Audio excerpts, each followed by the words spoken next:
Now, transformation is an oft thrown around term here. How is IT transforming either the business or procedures or operations or strategy specifically here at DISH? Sure. DISH just completed just a large-scale program of change that we called our Business Transformation, or BT, project. Let me tell you a little bit about it. It was pretty large-scale. So had 4 major components. It took about 2 years. And those components were a new billing system for the entire DISH subscriber base, new IVR system for all of our voice communications with our customers, new customer care systems, and also a new field workforce management system for everyone, the thousands of technicians around the country that install DISH every day and service it. So that the entire project was done again in about 2 years, and I'm proud to report that it came in on time and slightly under budget. And from a transformational aspect, how was transformation achieved, or how was the cause of transformation forwarded with this work that was done? You know, I think that I'd love to say that several years ago we had a grand vision that became this massive program. But in fact, as we learned more about the business, and as we built the right leadership team in IT, and we built the right relationships with the business, we began to see some pervasive themes. And we started to think about the business rules and processes and the future businesses DISH may enter as we change as a company. We began to see that there were pieces that we really needed in IT to drive that business, a more flexible billing system, for instance. And then as those pieces started to come together, we realized, gee, if we were going to change that, this would be a great time to also change this. So an example would be that our customer care systems that are very tightly integrated to our billing system, as you might expect. We thought that, geez, if you're going to change the billing system, the incremental effort to also change some of those customer care elements would not be as large, perhaps, as that is a separate initiative later. Now that said, the challenge with that is you begin to stack risk, right? So you're doing an awful lot of changing at once. And so we actually phased those 4 components in over the 2 years, but we did in fact finish the last big piece, which is our actual billing conversion, at the end of March this year.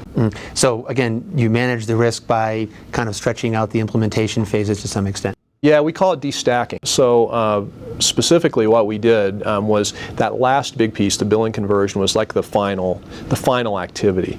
But before then, we actually implemented our IVR system and the workforce management system about 8 months roughly before the big bang, if you will, of the billing conversion. And that allowed us to have those systems interfacing with our old systems and proven in the field, so that when we actually did the billing conversion, it was just a matter of sort of repointing those systems to the new environment. But I think we talk about the magnitude of this project. It was probably the largest such BT initiative ever in pay TV in North America, arguably one of the largest in the last 5 or 10 years in telecommunications in North America. That's a tremendous expression of IT as a transformational power. I'm really curious, how did IT and yourself and your office work with the non-IT executives, the CEO and so forth in the organization, to kind of get the rest of the wood behind the arrow, this IT transformational arrow, and make it all work? Well, I think at the heart of it was that this project was not really an IT project. So from the onset, all these components had strong, unambiguous, clear business cases. So I think part of it was just sort of discerning the business opportunity, and that was our job initially, to figure that out. But I think then it was very easy to communicate the benefits, to the various levels of our senior management. And so we had the support from our chairman, our CEO, our COO, our CFO through the whole process. Now, part of that, I think, what is the role of the IT leader in that, is to have this very sort of clear, unambiguous elevator pitch, that you can talk about the benefits of what we're undergoing, because it is large and potentially disruptive for a period of time. But couch it in terms that there is a hard business benefit, and that it also prepares us for those lines of business that we may be entering now or in the future. In DISH's case, that would be things like mobile video, with some of our current technology stack, or wireless in the future. So I guess that brings me to my last question, which is, you're doing some tremendous things here with IT transformation and business transformation. If a bunch of your peers were to ask you, gee, would you have a couple, 2 or 3 suggestions for how they can make themselves function in more of a transformational capacity. What might that be? Yeah, it's a great question. I think that there's really, I guess the road is sort of littered with failed large transformations, as we know, and I think as CIOs we spend a lot of time talking about those. So the question would be kind of how are we able to do this, perhaps, and maybe others haven't. I know the things we did that worked specifically where we spent a lot of time getting our team right. And in an era of scarcity of IT resources again, and I think it takes discipline to go in and both remove your lower performers as well as raising the bar for folks that are coming in. And that takes time, getting the right leaders, getting the right resources.